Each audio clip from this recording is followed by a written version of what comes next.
So isang magandang umaga, tayo na't magluto ng corned beef lunch natin for today's video.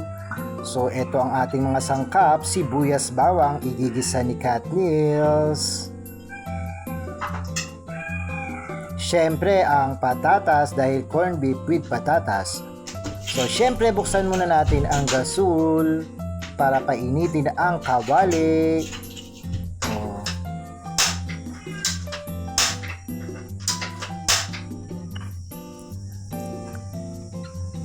So ayan, pakikita natin at may nakaharang na kaldero, tanggalin. Oh, no! So lagyan natin ng mantika para uminit na at magisa-gisa ang mga dapat gisahin. Ayan, napaka-basic lang naman yan, gisa-gisa. Oo, diba? Corned beef with patatas by Chef Kat Niels. Oh, so ang tagal. So nilipat muna natin ang camera para iba naman ang inyong makita. So ayan na nga, igigisa na natin dahil mainit na ang kawali, ang sibuyas at bawang. Hindi ko alam kung sinabay ko na siya for today's video. Ayan, hindi. Sibuyas muna. And then sinunod natin ang bawang. O, diba? Yung mga ganyang lutuan kayang-kaya ni Kat Niels yan. Oo, wala nang timpla-timpla yan. Kunting magic sarap lang. Para hindi masyadong masodium. Pag nagluluto at lalo na pang mga canned goods, huwag masyado maglagay ng mga asin at patis. So tuloy na ang ating pagigisa. So this time yung patatas naman. So ilagay ang patatas, igisa-gisa or iprito ng konti para pag pinakulaan mabilis lang siyang maluto. Kasi ayaw ni Mami yung hindi masyadong lutong patatas. So ayan, ginisa-gisa muna natin kasama ang sibuyas at bawang. O, diba? So tuloy na, ilagay na natin ang main ingredients, ang corned beef. So hindi natin pinapakita yung pangalan ng brand. So at nasira. O, wait lang, buksan muna natin sa kutsilyo. So yun, at tuloy na, nabuksan na natin ang kutsilyo. O diba, ilagay na natin ang corned beef at isama sa sibuyas, bawang at patatas. O diba, ayan, so nilalagay na natin. And then takit pa si Kat Niels. O diba, yummy.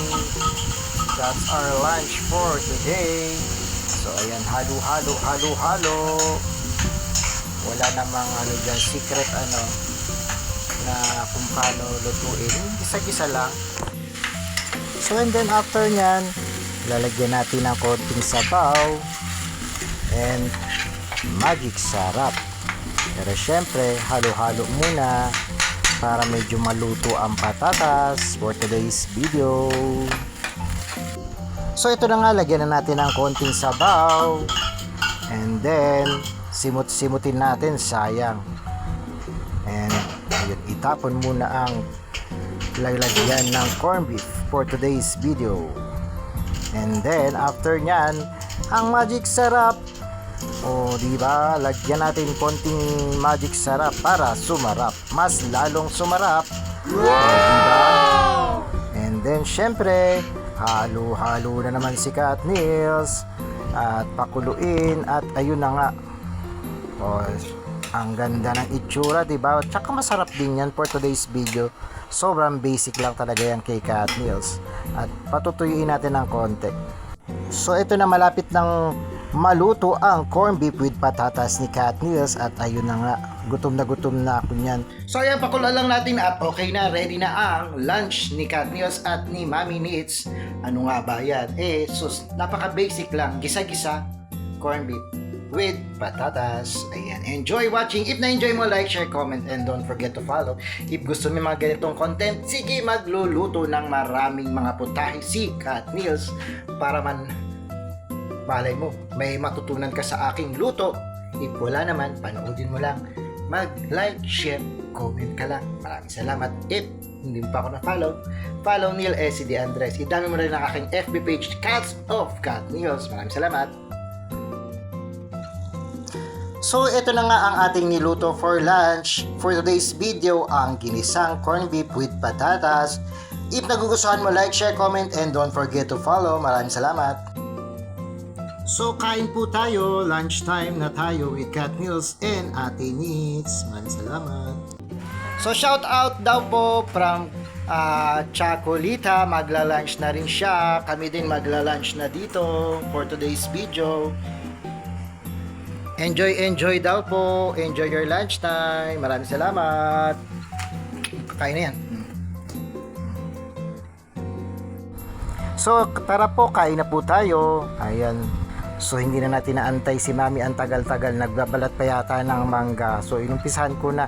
Lumapang na si Katniel. Sobrang gutom na talaga. So, ayan na nga si Mami. So, kain po tayo. Enjoy lang si Katniel at si Mami. God bless.